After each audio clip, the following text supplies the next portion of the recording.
Hey there, good afternoon. This is Akko in northern Israel on the Mediterranean Sea. The beautiful old town, as you can see. Buildings made from, I guess, limestone. This city has some incredible history. It was one of the main destinations for crusaders back in the, 12th, 13th centuries. Europeans coming here to try to retake the Holy Land from the Muslims. So Muslims from Saudi Arabia invaded in the 7th century, I believe it was. Basically right after Muhammad died, then the Muslim religion began to spread all around the world, and this was one of the first places that they arrived at and took over. Very, very complicated history that I won't get deep into, but Akko here was one of the last strongholds of the Crusaders before they finally basically gave up and stopped attempting to take the Holy Land from the Muslims who had settled here and taken over. You wonder about the Israeli-Palestinian conflict, and it goes back to that and before that. But that is, part of the reality of the history of this region is many, many different empires having occupied here since the days of the Old Testament, Moses and all that, and the Jews settling here at that time. But this video is about something completely and totally different, as you can see by the title there. So I wanted to tell a story while walking through the streets here of Akko, because I'm not going to have enough to say as far as like the history and whatnot, and there's quite a bit to see here, so I thought that it would be fun to just wander around and in the process tell you a very funny story about something that happened when I was in Palestine just a few days ago in Bethlehem. So this is the story of how I found my taxi driver Yusuf, who took me on a day tour from Bethlehem to Ramallah, stopping at Herodium and Jericho. Speaking of the Bible, places mentioned in the Bible, King Herod, Jericho. I visited the site where Jesus supposedly fasted for 40 days in a little cave in a cliff. And I made 2 videos showing all that. So it was super random how I ended up finding Yusuf there. I wasn't sure exactly, how I was going to leave Bethlehem, but I was thinking that I would probably hire a taxi. So that was something that was like on my do list to figure out on my last day there in Bethlehem. I stayed for 2 nights. And so as I showed in my tour of Bethlehem, then I just walked around from the main square and the Church of the Nativity where Jesus was born. Then I walked through the town, kind of along the edge of it, to get to the Shepherd's Field Church, which is where the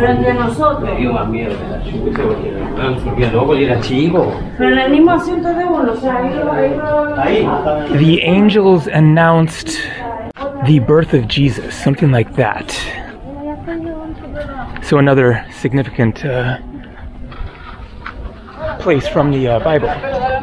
And so I walked there a couple of kilometers in the intense heat, and then came back, as I showed, into the town, and then was wandering around the town, and then I had to get back to my hotel room which was back by the main square and the Church of the Nativity. And so I wasn't too excited about the hike because it was middle of the afternoon. I just walked quite a bit. I was getting tired and hot, and also it was uphill going back.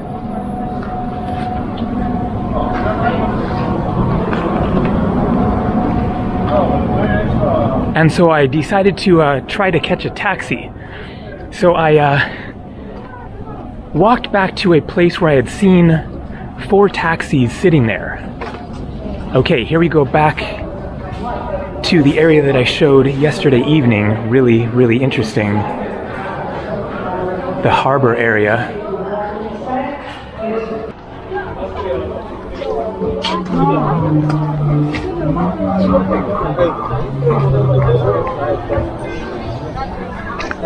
So one thing that I will mention about Akko here is that it is majority Arabic, which I hadn't even realized there were cities that were majority Muslim in Israel, so that was kind of a revelation. Very, very interesting scene here, and it certainly evokes the history of the Crusades, these walls, towers, etc. So let's walk through and go see much more of the old town that way. So I had seen this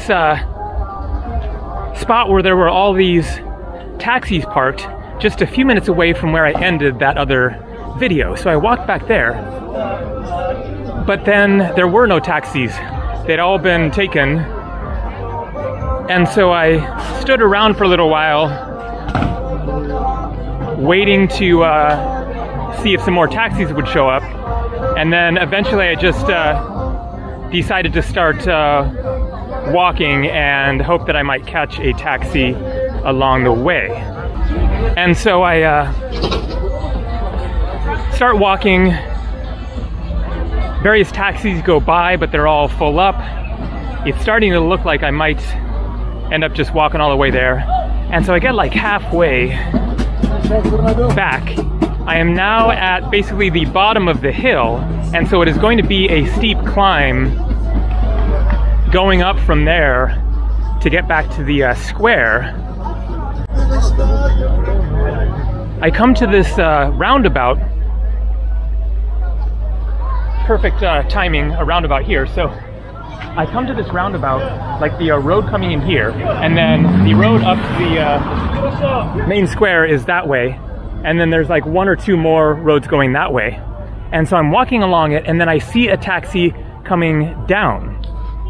And so I like raise my hand and am trying to get his attention, and then I see that there is a lady in the back seat. And so I think that I just like dropped my hand and am basically giving up on that one. But then he had seen me, and so he looks at me and he like motions to come over. But then I'm like, if you're with a person in the vehicle coming down like this, obviously he is going the other way with somebody else in the taxi. How is that going to work? And so I'm thinking, well, okay, maybe he's going to drop this lady like very close by and then he'll take me. And so I go to sort of head in his general direction, but then he has pulled up to the roundabout and he is still looking at me like I'm basically, you know, fine with just giving up on this. But he's looking at me and he's still like motioning like, come over.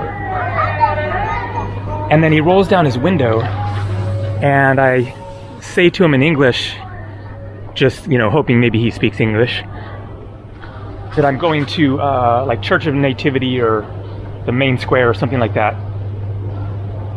And then he continues to motion to me as he is basically driving into the roundabout. And so I'm like, what the heck do I do here? And then he starts to stop traffic, like there's other people trying to get around the roundabout, and so like there's this whole traffic jam happening. And so finally I just decide, okay, just run, get in, and then I will you know, figure out if he understands where I'm going, and otherwise jump out. Okay, dead end here.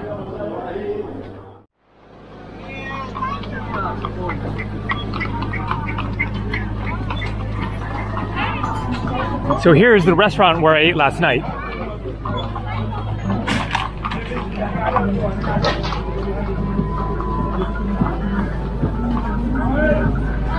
I guess let's walk this way. So I jump in the taxi, and fortunately he sort of speaks English, like not great, but I explain that I'm going to the main square, the manger square, and he says, I'm just going to drop this lady off and then I will take you there. So, okay, sounds good. So we keep on going in the opposite direction.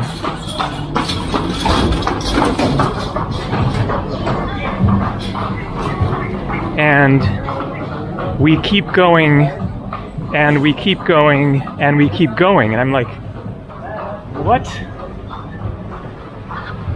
Why would you pick somebody else up when you're going in the exact opposite direction, and where you're apparently taking the other customer is not right nearby?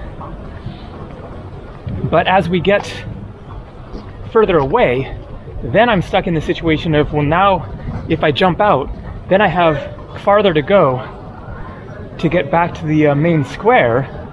And so I'm just like really like conflicted, like, should I just like cancel this right now? At, you know, what point do I decide to jump out and start over again? And then we were going through the same area where I had walked through that is away from the city center, and it's kind of, you know, the outskirts, and almost no traffic, no taxis or anything there. So then I'm gonna be in a worse situation of definitely having to walk a ways and start over with trying to get another taxi. And so we keep driving and keep driving, and we pass the Shepherd's Field Church that I had walked all the way to originally. And so finally I speak up and say, like, we're getting close or something like that. And then she responds and kind of just like points up ahead or something, like it wasn't really all that clear what she was saying. She didn't speak much English either. And so basically I just kind of decide, especially at this point, that I just got to go with it and hope that like we're not driving to Jerusalem or something, because it's going to be a really long ways for me to try to walk back. Really, really cool old town area with all these squares and restaurants.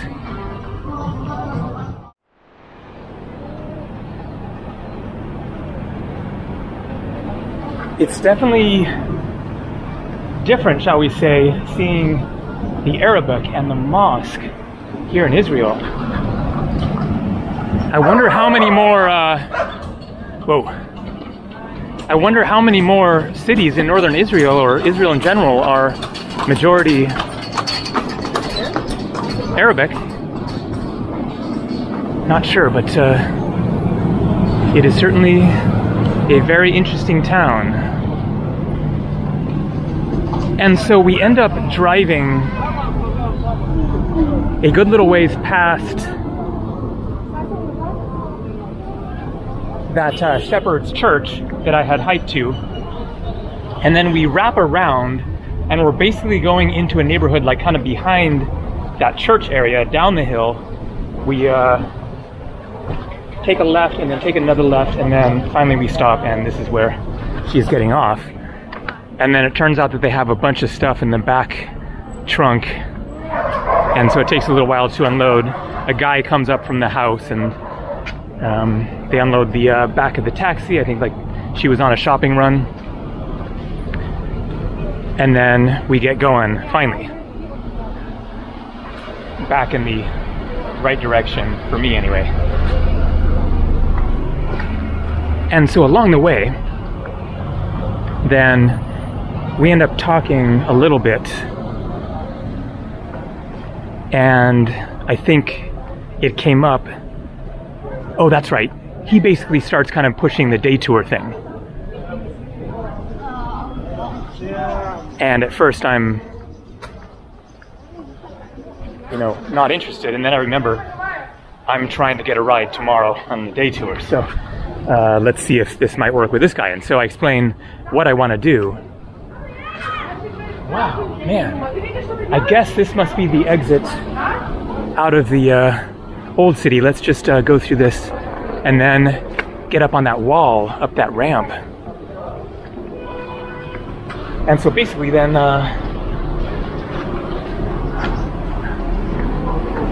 he says, yes, I can meet you tomorrow and give you that ride and make those stops. So we set it up for the next morning at 10 o'clock. And luckily no more deviations on the way to the main square. But then there was one final situation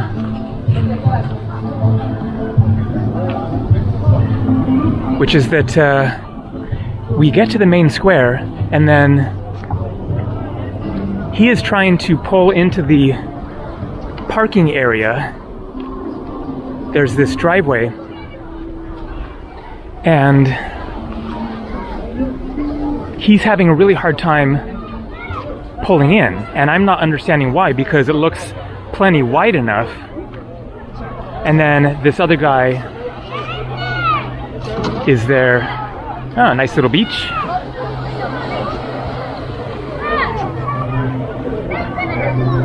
Haifa out there. Let's get up on top of the wall.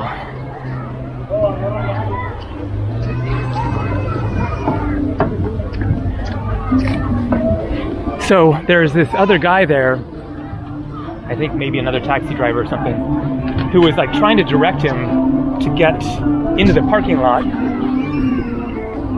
And he keeps like trying and then going back, and I'm like, what's the problem here? I don't understand.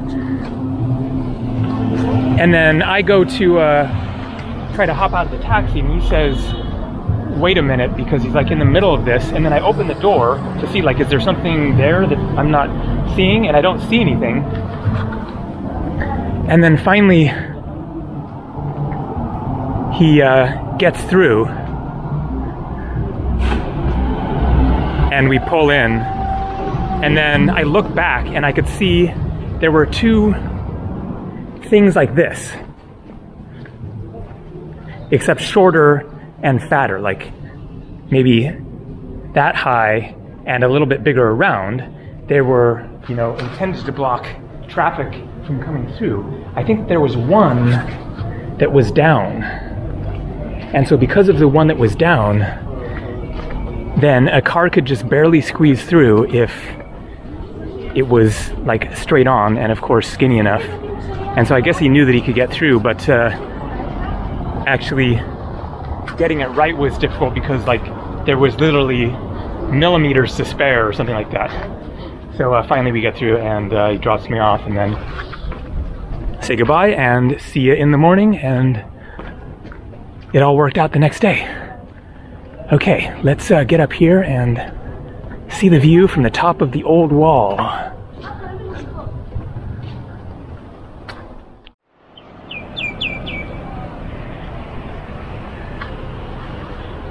That sun is intense. But as I mentioned, one of the reasons that I came to Akko here is because it was cool compared to down in the Jordan Valley and the Dead Sea, which I had wanted to go back to and see more. But there's a major heat wave in effect, and the highs for yesterday, the high was 107 Fahrenheit, like 43, 44, something like that, Celsius. And so there just wasn't any point in trying to do that when it was going to be absolutely miserable. Here it's hot, but man, those breezes are just like all the difference. So it's like upper 80s or maybe 90, something like that Fahrenheit here. Much, much more manageable. Okay, well, we got a good little tour of the really amazing old town of Akko, especially for somewhere that I had never heard of before. It was only because of a viewer's comment that I came here. Never heard of Akko until like 2 days ago. But it's a great spot. So much, you know, smaller and mellower than Jerusalem or Tel Aviv or Haifa. Really great scene here. As you can see, nice park with trees. The epic Crusaders architecture.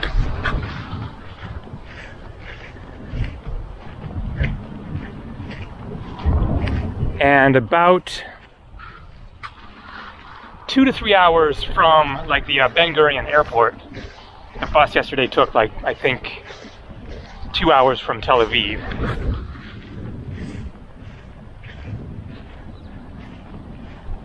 All right, so I am not sure what is happening tomorrow. This is my last night. I was actually interested in staying for one more night, but my guest house there is full up tomorrow night, so I'll have to make a move. But I am now seriously considering another plan, moving on from Israel, Palestine. And I think that I know where I'm going next. You shall find out maybe one more video tomorrow in Israel. See ya.